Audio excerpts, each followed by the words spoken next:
तो hello students, कैसे हैं आप सभी लोग? अच्छे होंगे हर बार की तरह, आई होप।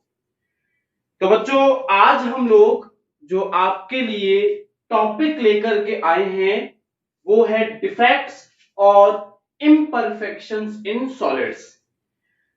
डिफेक्ट का या इम्परफेक्शन का बच्चों मतलब होता है किसी भी परफेक्ट अरेंजमेंट से कोई डिफरेंट अरेंजमेंट शो करना। The deviation from an ideal arrangement of solids is known as defect.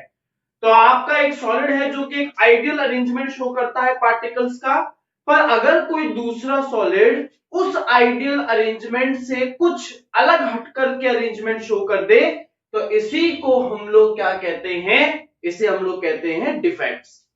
तो डिफेक्ट्स और इम्परफेक्शन इन सॉलिड्स। बच्चों, डिफेक्ट जो है किसी भी सॉलिड में वो दो टाइप का होता है। एक आपका इलेक्ट्रॉनिक डिफेक्ट और दूसरा है हमारा पॉइंट डिफेक्ट।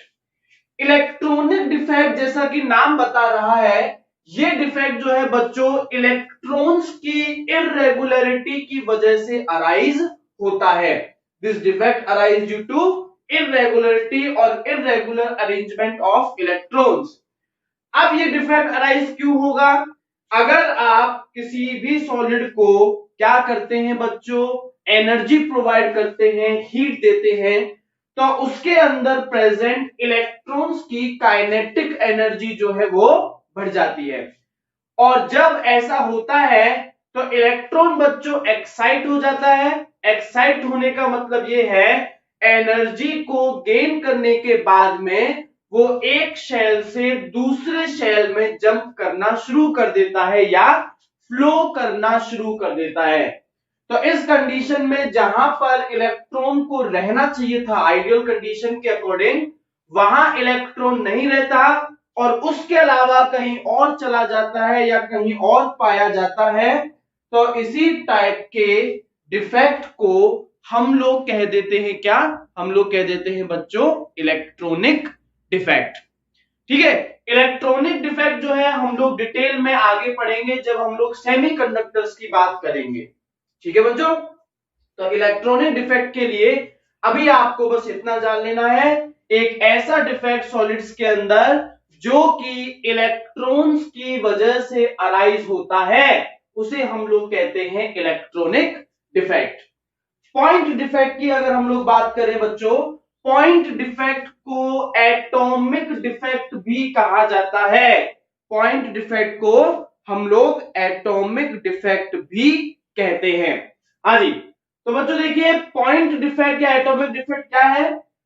इसमें जो डिफेक्ट अराइज होता है वो एटम्स या जो आपके लैटिस पॉइंट्स हैं एक सॉलिड के अंदर, उनकी इरेगुलरिटी की वजह से अराइज होता है।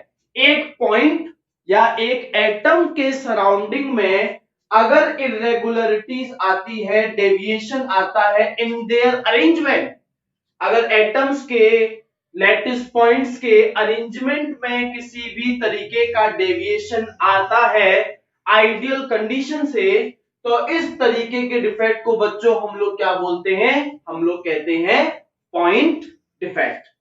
पॉइंट डिफेक्ट कितने टाइप के होते हैं इससे पहले मैं आपको बच्चों कॉज ऑफ डिफेक्ट जो है वो बताना चाहूंगा कि कोई भी आपका जो डिफेक्ट होता है वो अराइज क्यों होता है, उसका कारण क्या होता है। हाँ जी, सबसे पहली चीज, जो भी आपका डिफेक्ट अराइज होगा वो एक्सेसिव हीटिंग की वजह से अराइज होता है। जब किसी भी सॉलिड को बहुत ज्यादा अमाउंट में या मात्रा में गर्म कर दिया जाता है तब एक डिफेक्ट जो है वो अराइज होता है।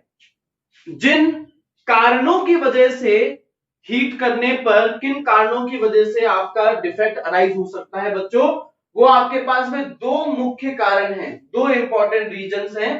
पहला रीजन तो ये कि भाई आपके पास में देखो ये क्रिस्टल था, आप देख सकते हैं इस क्रिस्टल में आपको पॉजिटिव नेगेटिव इस तरीके से अरेंजमेंट मिला है। मान लेते हैं कि ये एक आइडियल अरेंजमेंट है। अब आपने बच्चों क्या किया, आपने यहां पर इन्हें एनर्जी दी, इन्हें आपने क्या की? एनर्जी दी, आपने हीट दी। हीट देने से हुआ क्या, हुआ ये कि हो सकता था या हो सकता है कि आपका इनमें से कोई भी जो कॉन्स्टिट्यूएंट आयन है या जो कॉन्स्टिट्यूएंट एटम है वो अपनी जगह छोड़ दे और अपनी जगह छोड़ करके बच्चों क्रिस्टल से बाहर चला जाए। जब अगर कोई आपका आयन या फिर एटम ऐसा करेगा तो वो अपनी जगह को खाली छोड़ जाएगा, जिसे आप कहते हैं वैकेंसी। तो यहां पर कॉन्स्टिट्यूएंट आयन एक वैकेंसी क्रिएट कर जाएगा।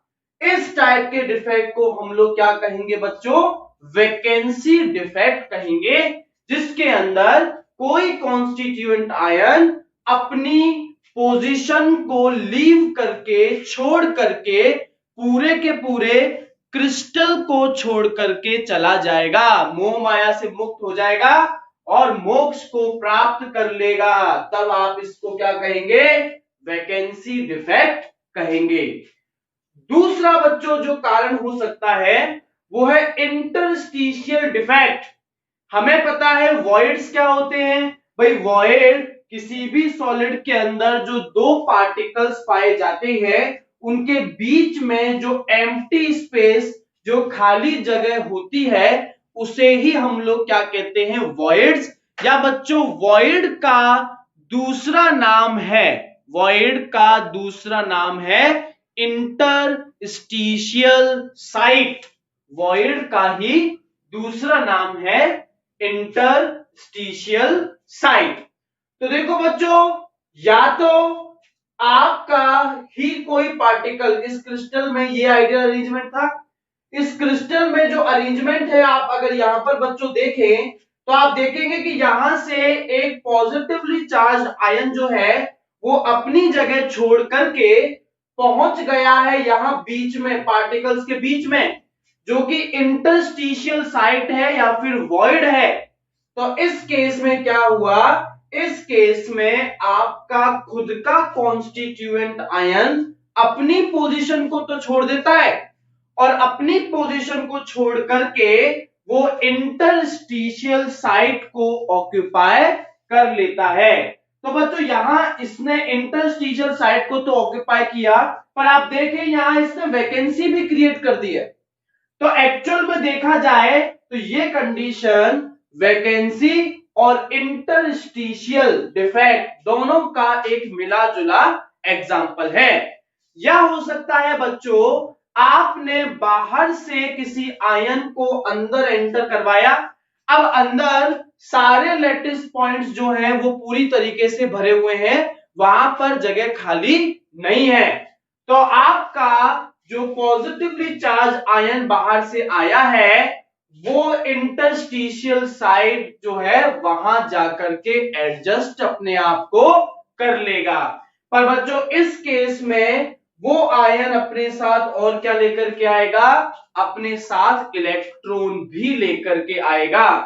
इस कंडीशन को भी हम लोग इन सभी कंडीशंस को डिस्कस भी करेंगे, पर ये दोनों ही एग्जांपल बच्चों आपके इंटरस्टिशियल डिफेक्ट के हैं। या तो क्रिस्टल का खुद का कॉन्स्टिट्यूएंट आयन क्या करे, अपनी पोजीशन छोड़ करके इंटरस्टिशियल साइट को ऑक्यूपाई कर ले, या बाहर से कोई आया हुआ आयन जो है इंटरस्टिशियल साइट को ऑक्यूपाई कर ले।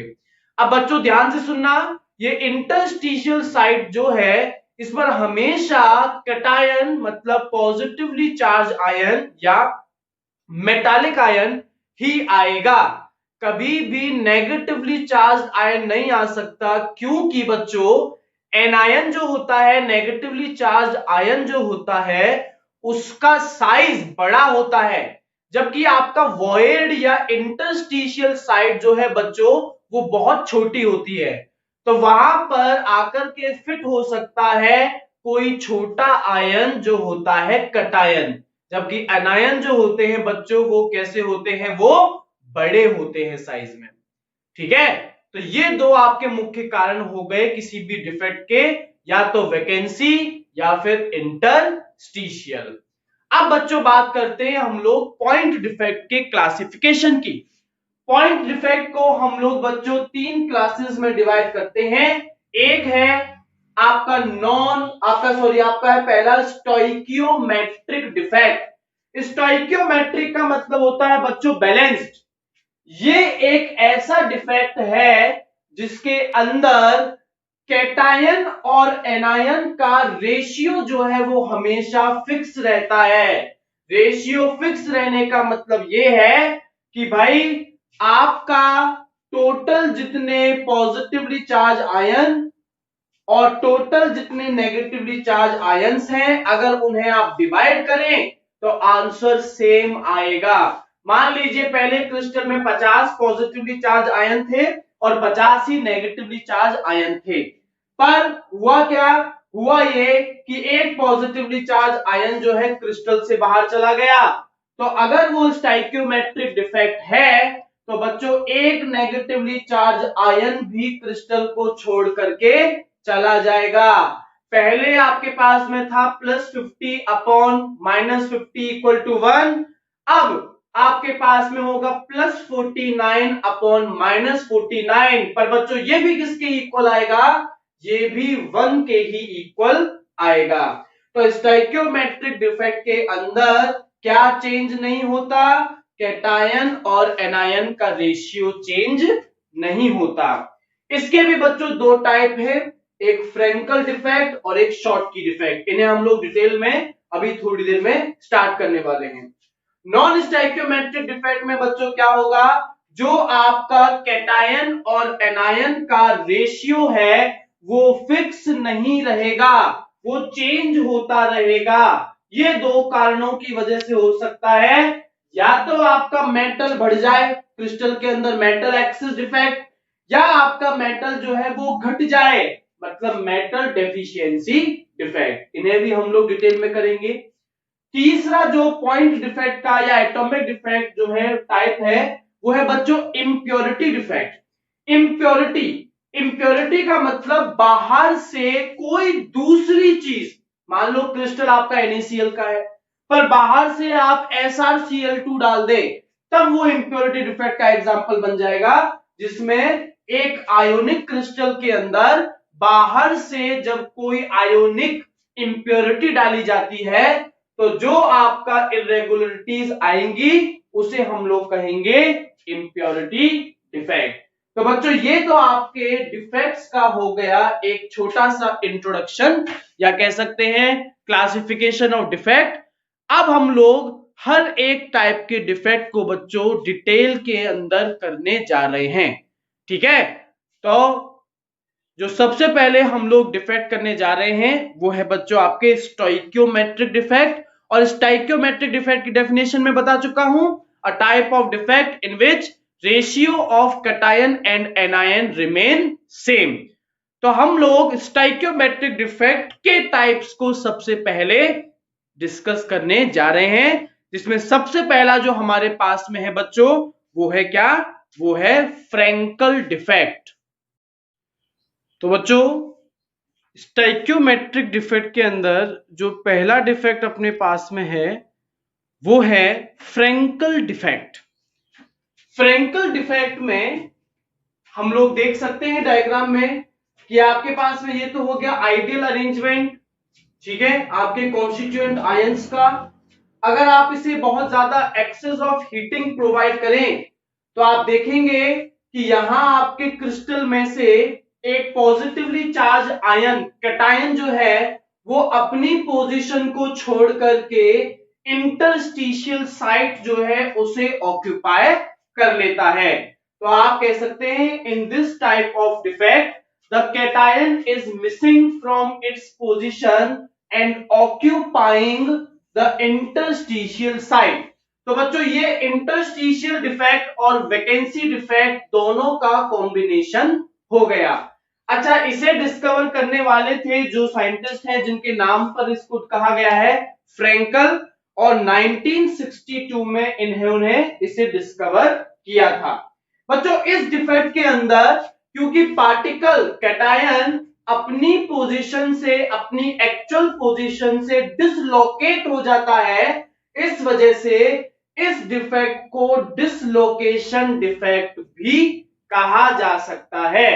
बच्चों में एक बार फिर से आपको बता दूं, हम लोग यहाँ पर अब सिर्फ टॉपिक्स को एक्सप्लेन कर रहे हैं और डीपीपीज को सॉल्व करते जा रहे हैं। पर अगर आप लाइव लेक्चर के दौरान अपने नोट्स को प्रिपेयर कर रहे हैं और आपको प्रॉपर टाइम नहीं मिल पा रहा नोट्स को लिखने का, तो आप अपने लाइव लेक्चर को बच्चों पॉज करके नोट्स लिख सकते हैं और जब आपका हो जाए, कंप्लीट हो जाए, तब आप फिर से अगर प्ले करेंगे तो जहां से आपने छोड़ा है वहीं से स्टार्ट होगा। ठीक है, तो हमने इसे कहा डिसलोकेशन डिफेक्ट और सभी को प्रेजेंट सर कमेंट करना कंपलसरी है। ओके, चलिए वापस टॉपिक पे आते हैं। तो बच्चों ये डिफेक्ट में को हम लोग डिसलोकेशन डिफेक्ट भी कहेंगे। अब ये डिफेक्ट किस टाइप के कंपाउंड शो करते हैं उसकी हम लोग बात करते हैं बच्चों। ये डिफेक्ट को शो करने के लिए दो मुख्य कंडीशंस पूरी होनी चाहिए। पहली कंडीशन तो ये कि जो आपका कंपाउंड है उसका कोऑर्डिनेशन नंबर जो है बच्चों वो लो होना चाहिए, कम होना चाहिए।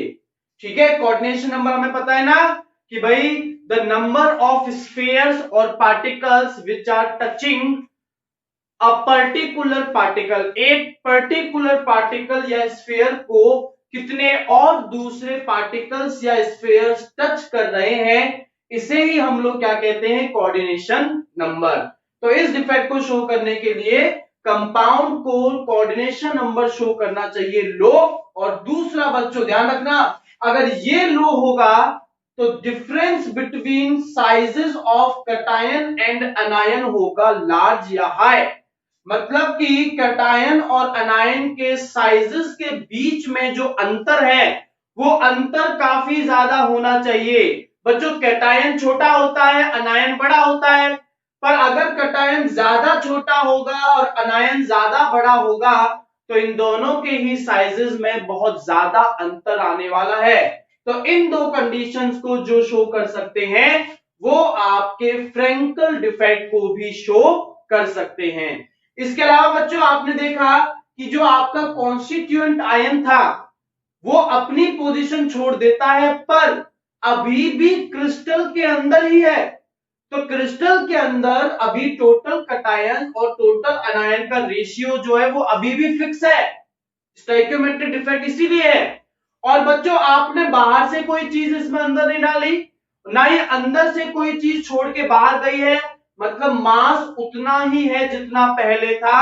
तो डेंसिटी जिसका फॉर्मूला होता है मास अपॉन वॉल्यूम, अगर ना तो पार्टिकल अंदर से बाहर आया है ना ही बाहर से अंदर, तो डेंसिटी पर बच्चों कोई असर नहीं पड़ता। There is no effect of on density.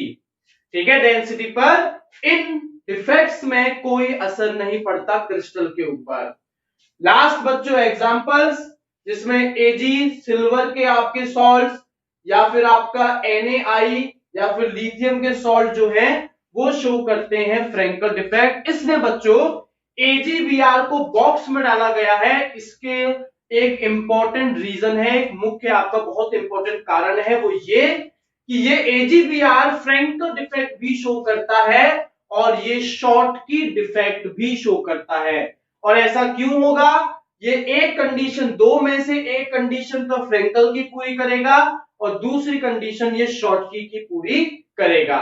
और AgBr कई बार क्वेश्चन आया हुआ है, विच कंपाउंड या which ionic compound can show both Frenkel and Schottky defect.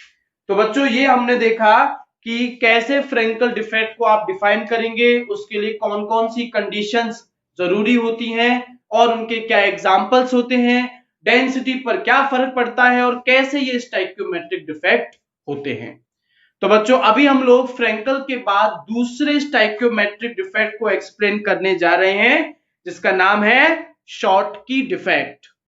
तो बच्चों दूसरा डिफेक्ट है अपने पास में शॉर्टकी डिफेक्ट, पर जिसे करने से पहले हम लोग एक बार बात कर लेते हैं क्वेश्चन जो कि बोर्ड में कभी कभी आता है, आपकी टेक्स्ट बुक में भी आपको मिल जाएगा। वो ये है कि जो एल्कली मेटल्स होते हैं, एल्कली मेटल्स जैसे कि आपके जनरली सोडियम पोटेशियम इनकी बात हो रही है, ये जो प्योर अल्कली मेटल्स होते हैं या इनके आयनिक कंपाउंड्स फ्रैंकल डिफेक्ट को शो नहीं कर सकते।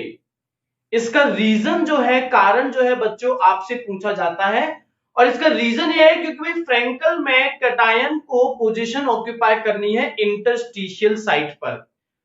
इंटरस्टिशियल साइट है छोटी। एल्कली मेटल्स जो होते हैं बच्चों वो जनरली सबसे बड़े एलिमेंट्स होते हैं साइज में। तो अगर उनका साइज बच्चों बड़ा है तो फिर वो कैसे इंटरस्टिशियल साइट को ऑक्यूपाई कर सकते हैं। इस वजह से जनरली जो आपके प्योर एल्कली मेटल्स के जो आयोनिक कंपाउंड्स हैं वो फ्रैंकल डिफेक्ट को शो नहीं कर सकते, हालांकि वो शॉर्टकी डिफेक्ट को शो कर सकते हैं। तो चलिए बात करते हैं शॉर्टकी डिफेक्ट की। शॉर्टकी डिफेक्ट में क्या होगा, अगर ये आपका एक आयोनिक सॉलिड का आइडियल अरेंजमेंट है आयंस का, तो जब आप इसे एक्सेसिव हीट प्रोवाइड करेंगे तो बच्चों यहां ऐसा होगा कि आपका कैटायन जो है वो आपके क्रिस्टल को छोड़ के जाएगा, और जितने आपके कैटायंस क्रिस्टल को छोड़ के जाएंगे उतने ही आपके अनायंस भी आपके क्रिस्टल लैटिस को छोड़ करके चले जाएंगे। In this type of defect, equal number of cations and anions left the crystal creating vacancies। तो यहां बच्चों वैकेंसीज क्रिएट हो जाएंगी, इंटरस्टिशियल साइट पर कोई नहीं जाने वाला। इस वजह से ये प्योरली एक वैकेंसी डिफेक्ट का एग्जाम्पल है। यहां पर ऐसे कंपाउंड्स इस डिफेक्ट को शो करेंगे जो कि इन दो कंडीशंस को पूरा करेंगे। बच्चों जो दो कंडीशंस हैं ये फ्रैंकल डिफेक्ट के जस्ट अपोजिट हैं। अगर फ्रैंकल में कोऑर्डिनेशन नंबर लो होना चाहिए था तो यहां पर कोऑर्डिनेशन नंबर क्या होना चाहिए, हाई। अगर फ्रैंकल में difference between sizes of cation and अनायन होना चाहिए था लार्ज, तो यहां पर बच्चों डिफरेंस साइजेस में क्या होना चाहिए, स्मॉल। मतलब लगभग कैटायन और अनायन सेम साइज के होंगे, आप देख सकते हैं साइजेस में ज्यादा अंतर नहीं होगा। वहां बच्चों डेंसिटी पर कोई फर्क नहीं पड़ा था, कोई असर नहीं आया था, क्योंकि आपका जो कॉन्स्टिट्यूएंट आयन था वो अभी भी क्रिस्टल के अंदर ही था, बस इंटरस्टिशियल साइट पर था। पर यहां क्योंकि बच्चों आपके आयंस या फिर कॉन्स्टिट्यूएंट पार्टिकल जो हैं वो क्रिस्टल लैटिस को छोड़ करके चले गए, मतलब कि मास क्या हो गया, मास हो गया बच्चों कम। और अगर मास कम हो जाएगा तो डेंसिटी जो है वो मास के डायरेक्टली प्रोपोर्शनल है। मास कम हो जाने का मतलब यहां क्रिस्टल की डेंसिटी क्या हो जाएगी बच्चों, कम हो जाएगी। Example NaCl, KCl, MgCl2, CaCl2। आप देखो बच्चों ये जनरली आपके अल्कली मेटल्स के एग्जाम्पल हैं। AgBr, जैसा मैंने बताया AgBr एक इंपॉर्टेंट एग्जाम्पल है, क्योंकि AgBr फ्रैंकल और शॉर्टकी दोनों ही डिफेक्ट्स को क्या करता है, शो करता है। तो बच्चों ये अपने हो गए स्टाइक्योमेट्रिक डिफेक्ट, जिसमें कुछ भी हो जाए पर आपके कैटायन और अनायन का रेशियो क्या रहता है, हमेशा फिक्स रहता है। अभी हम लोग करने जा रहे हैं नॉन स्टाइक्योमेट्रिक डिफेक्ट, जिसकी डेफिनेशन क्या होगी, the ratio of cation and अनायन do not remain same. जो सेम नहीं रहता, जो चेंज होता रहता है, उसे हम लोग बोलते हैं नॉन स्टाइक्योमेट्रिक डिफेक्ट। तो ये तो मैंने आपको डेफिनेशन दे दी, मैं सीधा बच्चों आपको types of non stoichiometric defect पर लेने जा रहा हूं। तो बच्चों नॉन स्टाइक्योमेट्रिक डिफेक्ट, जैसा कि डेफिनेशन मैंने आपको बताई, ये दो कारणों की वजह से अराइज हो सकता है। या तो बच्चों मेटल एक्सिस, मेटल जो है वो ज्यादा हो जाए, मतलब पॉजिटिवली चार्ज आयन ज्यादा हो जाए, ठीक है, या फिर आपका मेटल जो है वो कम हो जाए। तो सबसे पहला हम लोग जो पढ़ने जा रहे हैं वो है मेटल एक्सिस डिफेक्ट, जिसके अंदर मेटल जो है, या कह सकते हैं जो पॉजिटिवली चार्ज आयंस हैं उनका नंबर नेगेटिवली चार्ज आयंस जो हैं उनसे ज्यादा हो जाए। अब बच्चों आपको पॉजिटिव कैटायन के नंबर को एनायन के नंबर से ज्यादा करना है तो दो तरीके, या तो आप क्या करें, एनायन को घटा दें, ठीक है, या फिर आप क्या करें, आप कटायन को बढ़ा दें। जैसे फर्स्ट आने के दो आपने कारण देखे होंगे मूवी 3 इडियट्स में, कि या तो आप मेहनत करो, अपने ज्ञान को आप बढ़ाओ, या फिर आप चतुर बने, आप दूसरे के ज्ञान को घटाएं। दोनों ही कारणों में आप फर्स्ट आएंगे। तो ऐसे ही आपको मेटल एक्सिस डिफेक्ट के दो कारण आपको आने चाहिए। एक तो ये कि आप एनायन जो है, नेगेटिवली चार्ज आयन, उसे घटा दीजिए, और दूसरा जो कटायन जो पॉजिटिवली चार्ज आयन है उसे बढ़ा दीजिए। तो यहां हम लोग देख सकते हैं दो कारणों की वजह से मेटल एक्सिस डिफेक्ट होगा, जिसमें सबसे पहला है बच्चों एनायनिक वैकेंसी। एनायनिक वैकेंसी, इसमें बच्चों आपको क्या करना है, देखिए इसमें आपको आयोनिक क्रिस्टल लेना है, और उस आयोनिक क्रिस्टल में जो कैटायन है, जैसे कि मैंने एग्जांपल लिया है NaCl क्रिस्टल, इसमें कैटायन कौन है, सोडियम, सोडियम कैटायन है। तो आपके आयोनिक क्रिस्टल में जो कैटायन है उसी के वेपर्स की प्रेजेंस में आपको हीट गर्म करना है। तो NaCl में कैटायन है आपका सोडियम, तो मैं क्या करूंगा, जब सोडियम क्लोराइड NaCl को सोडियम वेपर्स की प्रेजेंस में हीट दूंगा, गर्म करूंगा, तो ऐसा करने से होगा क्या बच्चों, कि जो सोडियम वेपर है इसे भी तो हीट मिलेगी, इसे भी एनर्जी मिलेगी, NaCl को तो मिलेगी ही मिलेगी, इसके अलावा सोडियम वेपर्स को भी तो एनर्जी मिलेगी। सोडियम वेपर्स एनर्जी को गेन करने के बाद में बच्चों एक्साइट होकर के इलेक्ट्रॉन लूज करना शुरू कर देंगे, और क्रिस्टल के बाहर है ये सोडियम वेपर्स क्रिस्टल के बाहर है, क्रिस्टल के अंदर तो ऑलरेडी Na+ है। तो अब ये क्या करेंगे, बाहर बनने लग जाएंगे, Na जो था वो कन्वर्ट होने लग जाएगा Na+ +1 इलेक्ट्रॉन, सोडियम एक इलेक्ट्रॉन को लूज करेगा तभी तो Na+ के अंदर कन्वर्ट होगा।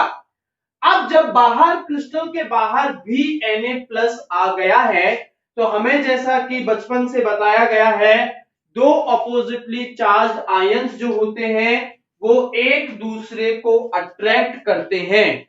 तो ये जो क्रिस्टल के बाहर Na+ मौजूद है, ये क्या करेगा, ये क्रिस्टल के अंदर प्रेजेंट Cl- को बच्चों अट्रैक्ट करता है, और इस अट्रैक्शन की वजह से Cl- जो कि आपका एनायन है, वो अपनी पोजीशन को छोड़ देता है, क्रिस्टल को छोड़ देता है, और Na+ के साथ चला जाता है, और Na+ के साथ जाकर के ये क्या बना देता है, क्रिस्टल के बाहर NaCl। पर बच्चों यहां जब ये Cl- गया अपनी जगह छोड़ के, तो ये क्या क्रिएट कर गया होगा, वैकेंसी क्रिएट कर गया होगा।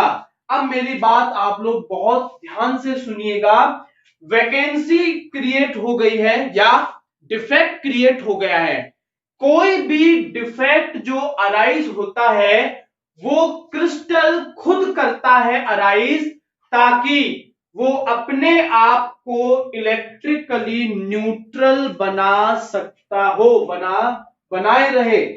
मतलब कि उस पर ना तो वो पॉजिटिव चार्ज आने देता है और ना ही वो नेगेटिव चार्ज आने देता है। क्रिस्टल अपने ऊपर कभी भी कोई चार्ज कैरी नहीं करना चाहता, अपनी इलेक्ट्रिकल न्यूट्रलिटी मेंटेन करना चाहता है। पर जैसा कि आपने देखा, अगर क्रिस्टल में से Cl- छोड़ के बाहर चला जाएगा, तो sir obviously positively charge ions का नंबर बढ़ जाएगा, तो क्रिस्टल पर पॉजिटिव चार्ज आ जाएगा। पर क्रिस्टल ऐसा नहीं होने देना चाहता। तो अगर यहां से एक नेगेटिवली चार्ज आयन बाहर गया है, तो इलेक्ट्रिकली न्यूट्रलिटी बनाए रखने के लिए बाहर से एक नेगेटिवली चार्ज आयन अंदर आएगा। और बच्चों बाहर नेगेटिवली चार्ज तुम्हें क्या नजर आ रहा होगा, आप लोगों को नजर आ रहा होगा इलेक्ट्रॉन। तो इस Cl- की पोजीशन को ऑक्यूपाई कौन कर लेता है, ये इलेक्ट्रॉन, ये अनपेयर्ड इलेक्ट्रॉन ऑक्यूपाई कर लेता है। बच्चों अनपेयर्ड इलेक्ट्रॉन की वजह से कोई भी सॉलिड इलेक्ट्रिसिटी को भी कंडक्ट कर सकता है, या फिर बच्चों कलर इंपार्ट कर सकता है। जैसा कि आपको पता होगा, जब कोई अनपेयर्ड इलेक्ट्रॉन एनर्जी को गेन करता है तो वो एक्साइट होकर के लोअर एनर्जी लेवल से हायर एनर्जी लेवल में चला जाता है, and when it jumps back to lower energy level, जब वो फिर से लोअर एनर्जी लेवल में आता है तो वो उसी एनर्जी को इंपार्ट करता है, एमिट करता है in the form of radiations. Radiations का मतलब डिफरेंट वेवलेंथ की लाइट्स के फॉर्म में, और डिफरेंट वेवलेंथ का मतलब हो गया डिफरेंट कलर्स की लाइट के फॉर्म में। तो बच्चों, ये जो आपका अनपेयर्ड इलेक्ट्रॉन मौजूद है, ये आपका कलर इंपार्ट करने के लिए मुख्य कारण है। इस वजह से इसे कलर सेंटर या एफ सेंटर कहा जाता है। एफ सेंटर में एफ का मतलब है फारबेन सेंटर। एफ फारबेन सेंटर का मतलब होता है कलर। तो बच्चों, होगा क्या, अगर आपने सोडियम क्लोराइड को सोडियम वेपर्स की प्रेजेंस में हीट किया, गर्म किया, तो आपका सोडियम क्लोराइड येलो कलर इंपार्ट करेगा। इसी एग्जांपल को बच्चों Na की जगह Li से भी कर सकते हैं। मतलब LiCl अगर आप लेंगे तो आपको वेपर्स जो लेने पड़ेंगे वो किसके लेने पड़ेंगे, वो Li लिथियम के लेने पड़ेंगे, और इस कंडीशन में वो जो कलर इंपार्ट करेगा वो होगा पिंक कलर। और अगर आपने KCl लिया तो वेपर्स आप ध्यान रखना के लेंगे, पोटेशियम का ही वेपर लेंगे। कलर आपको या तो वायलेट या लाइलैक, लाइलैक कलर होता है थोड़ा सा ब्राइट चमकीला वायलेट कलर, ठीक है। तो इसमें क्वेश्चन क्या आता है, या तो सीधा सीधा definition what is F centre, या फिर सीधा रीजनिंग पूछता है why NaCl becomes yellowish in color on heating in the presence of sodium vapor। ठीक है, तो आपको बच्चों ये जो है एक्सप्लेन करना पड़ता है। एफ सेंटर की डेफिनेशन 2 से 3 लाइन की बनती है आपकी। आपको नोट्स में प्रॉपर लैंग्वेज सब चीजों की मिल जाएगी, कोई चीज हम लोग यहाँ छोड़ नहीं रहे हैं। बस ये है कि आपको नोट्स लिखने के लिए यहाँ लाइव लेक्चर में टाइम जो है वो कम मिल रहा होगा, ताकि थोड़ी अपनी स्पीड बढ़ जाए। बाकी नोट्स से आप लोग बच्चों सब कुछ कॉपी कर सकते हैं। अगर हम लोग यहाँ एग्जाम्पल्स की बात करें तो एग्जाम्पल्स इसमें आएंगे ऐसे सॉलिड्स जो कि शॉर्ट की डिफेक्ट दिखा सकते हैं, NaCl, LiCl, KCl एटसेट्रा। ठीक है बच्चों, तो यहां मेटल एक्सिस डिफेक्ट में आपने क्या किया, आपने मेटल वेपर की प्रेजेंस में, मेटालिक वेपर की प्रेजेंस में आपके आयोनिक सॉलिड को हीट किया। ऐसा करने से आपका जो मेटालिक वेपर था वो कैटायन में कन्वर्ट हो गया बाय लूजिंग इलेक्ट्रॉन्स, और उसके बाद में ये कैटायन जो है ये क्रिस्टल लैटिस से अनायन को अपनी तरफ अट्रैक्ट करता है और बाहर बुलाता है। और जब अनायन बाहर चला जाता है अपनी जगह क्या क्रिएट कर जाता है, vacancy, and to maintain electrical neutrality the electron from outside the crystal replaces the anion, anion को रिप्लेस करने वाला है इलेक्ट्रॉन। तो इलेक्ट्रॉन -1 चार्ज आने की वजह से अभी भी आपका क्रिस्टल इलेक्ट्रिकली न्यूट्रल ही बना रहेगा। बस अंतर अब ये आ जाएगा कि ये इलेक्ट्रॉन की वजह से आपका जो क्रिस्टल है, आयोनिक क्रिस्टल जो है बच्चों, वो कलर इंपार्ट करना शुरू कर देगा। तो NaCl सोडियम वेपर्स की प्रेजेंस में येलो कलर देगा, LiCl लिथियम वेपर्स की प्रेजेंस में पिंक, और KCl जो है वो पोटेशियम वेपर्स की प्रेजेंस में वायलेट या फिर लाइलैक कलर देगा। तो बच्चों ये हमने मेटल एक्सिस डिफेक्ट में पहला कारण देखा, एनायनिक वैकेंसी।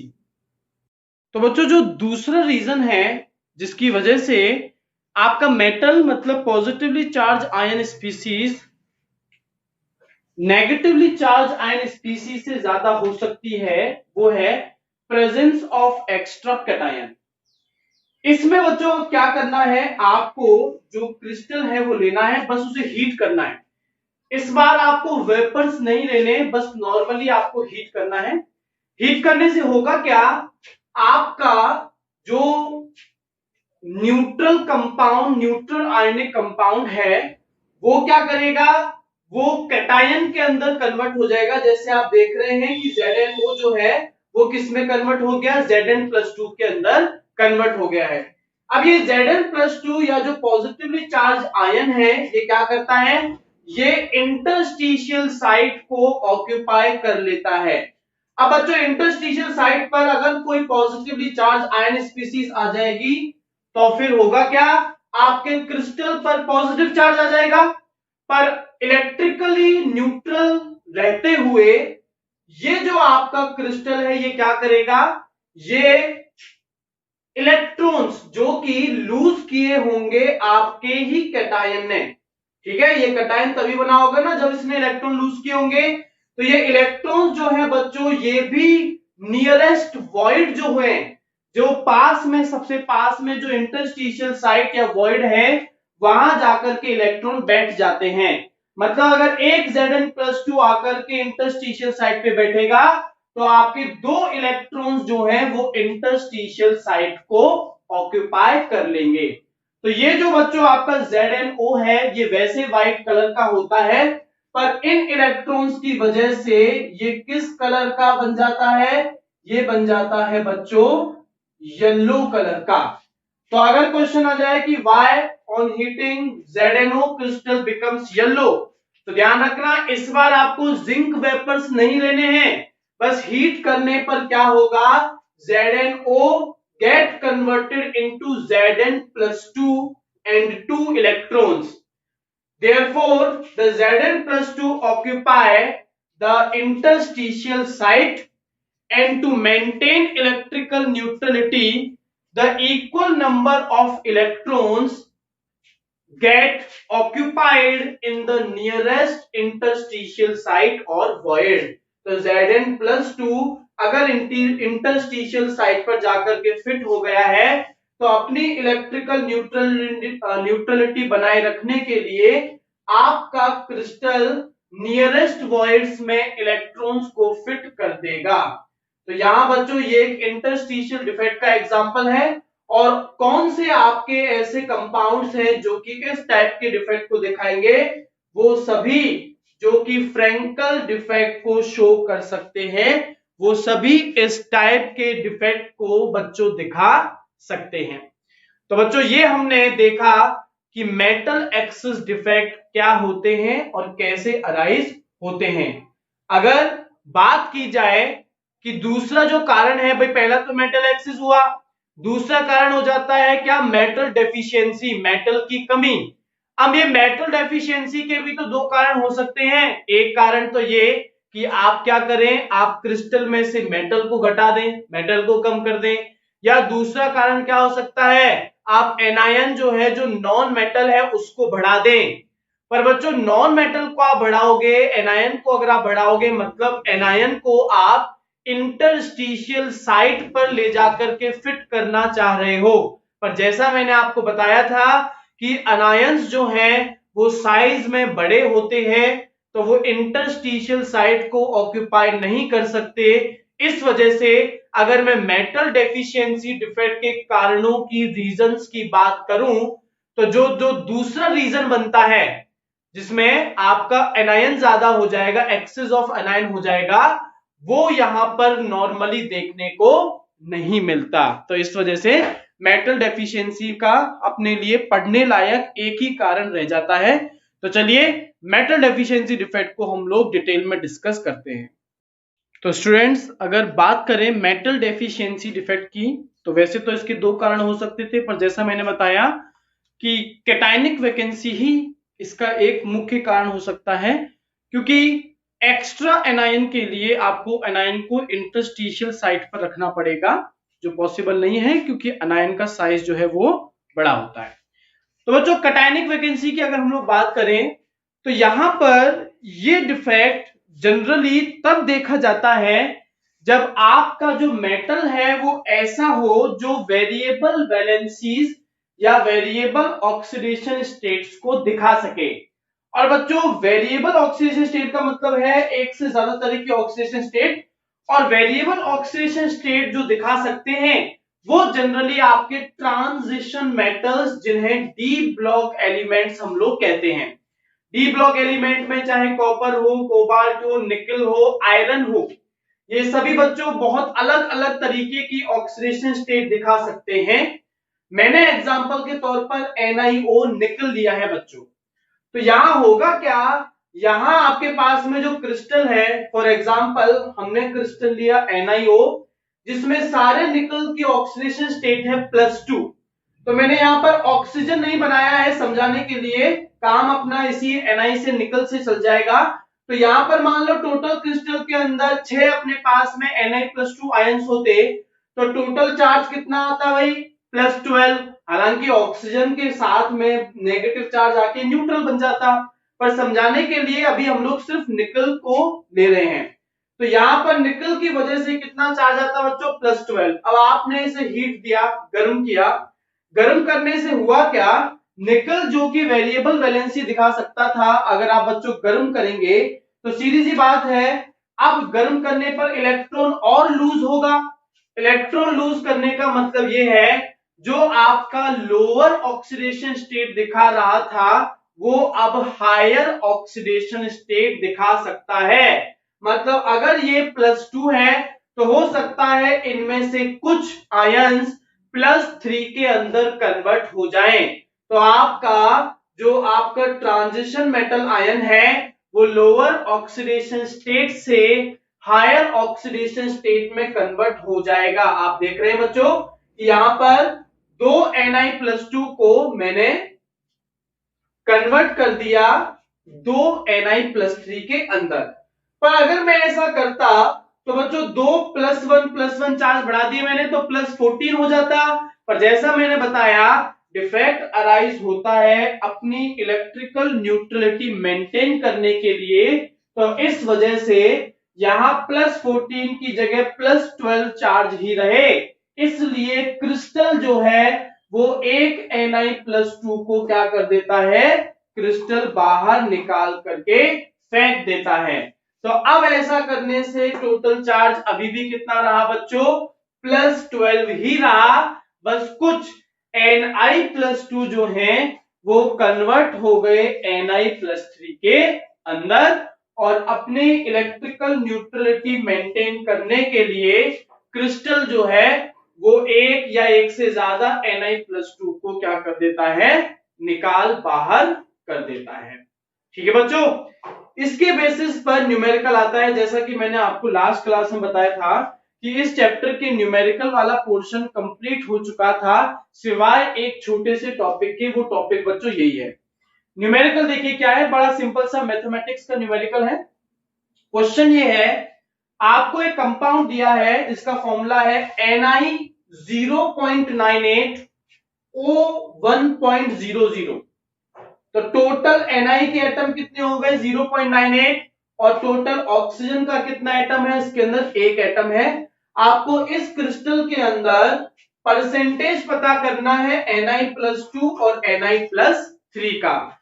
मतलब कि ये जो 0.98 टोटल Na जो 0.98 है उनमें कुछ तो Na+2 है और कुछ क्या है बच्चों, कुछ है आपके Na+3। तो हम लोग क्या करते हैं, मान लेते हैं कि Na+2 जो है उनका नंबर क्या है x। तो Na+3 कितने हुए भाई 0.98 थे टोटल, तो इसमें से कुछ अगर x है तो बाकी बचे हुए क्या हो जाते हैं 0.98 माइनस x।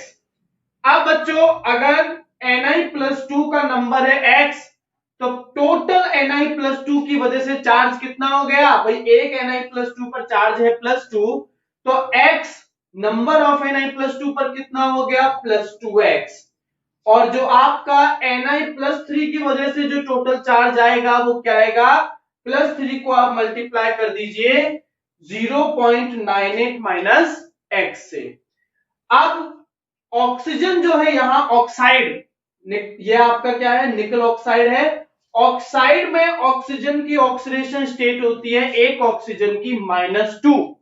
यहां पर एक ही तो ऑक्सीजन है, तो ऑक्साइड की वजह से चार्ज हो गया 1 मल्टीप्लाई बाय -2 मतलब -2। अब बच्चों ये जो पूरे कंपाउंड के ऊपर चार्ज है, आप देखेंगे इस पूरे कंपाउंड पर कोई चार्ज नहीं है मतलब 0।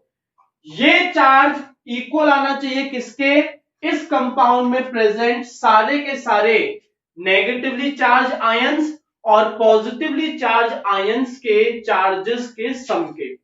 मान लो यहाँ पर +2 चार्ज होता तो आप सारे कटायन और सारे एनायन के चार्जेस को जोड़ दो तो इक्वल में +2 आना चाहिए था। यहाँ पर चार्ज है 0 तो आप सारे कटायंस और एनायन के चार्जेस को जोड़ें तो आपका आंसर क्या आना चाहिए? आपका आंसर आना चाहिए 0। तो हम लोगों ने क्या देखा? हम लोगों ने देखा कि इसके अंदर जो कैटायंस थे वो कैटायन जो है या तो +2 या फिर +3 की वजह से होंगे और अनायन जो है वो क्या है? वो ऑक्साइड O-2 की वजह से है। तो बच्चों यहाँ पर टोटल पॉजिटिव चार्ज Na+2 की वजह से कितना हो गया? जैसा आपने कैलकुलेट किया +2x, टोटल +3 Na+3 की वजह से कितना चार्ज हो गया था? 0.98 माइनस x मल्टीप्लाई बाय 3 और ऑक्सीजन की वजह से चार्ज कितना है? ऑक्सीजन की वजह से चार्ज है अपना -2। अगर इन सभी को मैं जोड़ दूं तो आंसर आना चाहिए कितना? जो यहां इस कंपाउंड का चार्ज है, यहां आप देखें तो इस कंपाउंड के ऊपर चार्ज है 0 तो सबको जोड़ने पर किसके इक्वल आना चाहिए? 0 के इक्वल आना चाहिए। आप यहां से अगर सॉल्व कर देंगे तो आपको बच्चों x जो है उसकी वैल्यू पता लग जाएगी 0.94, मतलब कि 0.98 Ni में से Na+2 कितने हैं? 0.94। और अगर आपको Na+2 की परसेंटेज निकालनी हो तो नीचे तो टोटल 0.98 रखो और ऊपर Na+2 कितने हैं? 0.94 और बच्चों इसे मल्टीप्लाई आप लोग कर दीजिएगा 100 से। और जब आपको Na+3 की परसेंटेज निकालनी हो तो नीचे तो रखिएगा 0.98, ऊपर क्या रखेंगे? 0.98 में से सब्ट्रैक्ट कर दीजिए 0.94, मतलब आपका कितना आ जाएगा? 0.04। तो Na+3 के लिए परसेंटेज आप सोल्व कर लेंगे 0.04 अपॉन 0.98 मल्टीप्लाई बाय 100। तो बच्चों इस तरीके से आपकी परसेंटेज सॉल्व हो जाएगी। जब आप नोट्स देखेंगे, नोट्स करेंगे तो बच्चों इसी तरीके का एक क्वेश्चन आपको नोट्स के अंदर नजर आएगा जिसके अंदर आपको Fe+2 और Fe+3 की परसेंटेज जो है पूछी जाएगी। बिल्कुल आपको क्वेश्चन इसी तरीके से वो सॉल्व करना है। तो बच्चों ये आपका हो गया मेटल डेफिशिएंसी डिफेक्ट। इसमें दूसरा कारण जो है हम लोग नहीं बता रहे क्योंकि जैसा आपको बताया गया कि यहाँ एनायन को इंटरस्टिशियल साइट पर रख पाना मुश्किल हो जाता है क्योंकि अनायन का साइज रह जाता है बड़ा और इंटरस्टिशियल साइट का साइज रह जाता है छोटा। तो बच्चों आज हम लोग लास्ट जो अपना टॉपिक है इसमें इम्प्योरिटी डिफेक्ट, उसकी हम लोग बात करेंगे डिफेक्ट्स के अंदर। और अपना जो टॉपिक है डिफेक्ट वो बच्चों यहां पर आज खत्म हो जाएगा। तो चलिए बात करते हैं इम्प्योरिटी डिफेक्ट की। तो बच्चों लास्ट जो डिफेक्ट है अपना स्टाइक्योमेट्री और नॉन स्टाइक्योमेट्रिक डिफेक्ट के बाद तीसरा और आखिरी डिफेक्ट है इम्प्योरिटी डिफेक्ट। ये पॉइंट डिफेक्ट में लास्ट है बच्चों। इम्प्योरिटी जैसा कि आपको मतलब पता है, इम्प्योरिटी हम लोग कहते हैं जब कोई बाहर से चीज अंदर एंटर कर जाए। तो यहां बच्चों क्या होगा, आप लोग एक आयोनिक एक मेटालिक क्रिस्टल लेंगे, उसे आप हीट करेंगे पर किसी दूसरी आयोनिक स्पीसीज या आयोनिक सॉल्ट की प्रेजेंस में। तो ऐसा करने से होगा क्या? ऐसा करने से जो आपका इम्प्योरिटी है वो बाहर से अंदर आ जाएगी और देखिए क्या होगा। एग्जाम्पल मैंने लिया है NaCl और SrCl2। मेरे पास में जो क्रिस्टल था आयोनिक क्रिस्टल वो था बच्चों NaCl का, जिसमें सोडियम की ऑक्सीडेशन स्टेट +1 है। तो मैंने यहाँ क्लोरीन को नहीं बनाया है, समझाने के लिए सिर्फ सोडियम से समझा रहा हूं कि मान लीजिए टोटल इसके अंदर 6 Na+ आयंस होते तो आपके पास टोटल चार्ज कितना आता? +6 चार्ज जो है वो आपके पास में आता। पर अगर आप NaCl के क्रिस्टल को SrCl2 की प्रेजेंस में गर्म कर दें, अब बच्चों Na+ में Na की ऑक्सीडेशन स्टेट +1 है, SrCl2 में Sr जो है उसकी ऑक्सीडेशन स्टेट है +2। तो होगा क्या होगा यहां पर ये होगा यहां पर ये कि आपका कुछ Sr+2 जो है वो Na+ की जगह ले लेंगे। अब अगर वो ऐसा करेंगे तो बच्चों यहां पर जो चार्ज है वो उल्टा पुल्टा हो जाएगा। मैंने आपको क्या बताया कि भाई इलेक्ट्रिकली न्यूट्रल रहता है, जितना चार्ज है उतना ही रहेगा, तो आपको पॉजिटिव चार्ज की वजह से +6 ही लाना है। मान लो एक Sr+2 जो है वो अंदर एंटर कर जाता है, तो सीधी सी बात है +6 चार्ज बनाए रखने के लिए वो 2 Na+ को रिप्लेस करेगा। हालांकि वो जगह जो 2 Na+ को हटा रहा है उनमें से एक Na+ की जगह तो Sr+2 खुद आ जाएगा, और जो दूसरी जो बच्चों लेटिस साइट है वो वैकेंट रह जाएगी। तो इसे हम लोग कहते हैं इंप्योरिटी डिफेक्ट, जिसमें आपने बाहर से कोई इंप्योरिटी अंदर डाली और उसकी वजह से डिफेक्ट जो है वो अराइज हो गया। लोअर ऑक्सीडेशन स्टेट वाला हमने लिया Na+, हायर ऑक्सीडेशन स्टेट के लिए लिया हमने Sr+2। जब NaCl के क्रिस्टल को SrCl2 की प्रेजेंस में गर्म किया तो कुछ Sr+2 जो है वो क्रिस्टल के अंदर एंटर कर जाते हैं, और इलेक्ट्रिकल न्यूट्रलिटी बनाए रखने के लिए आपके Na+ को अपना क्रिस्टल छोड़ना पड़ जाता है। तो बच्चों ये हो गए अपने टाइप्स ऑफ डिफेक्ट्स, जिसमें हम लोगों ने सारे के सारे पॉइंट डिफेक्ट या एटॉमिक डिफेक्ट जो है वो कवर कर लिए। नेक्स्ट क्लास में हम लोग एक तरीके से इलेक्ट्रॉनिक डिफेक्ट्स को ही डिस्कस करेंगे, जिसमें हम लोग स्पेसिफिकली बच्चों सेमीकंडक्टर्स की बात आपसे करेंगे। तो चलिए बच्चों, मैं आपसे मिलूंगा नेक्स्ट क्लास के अंदर।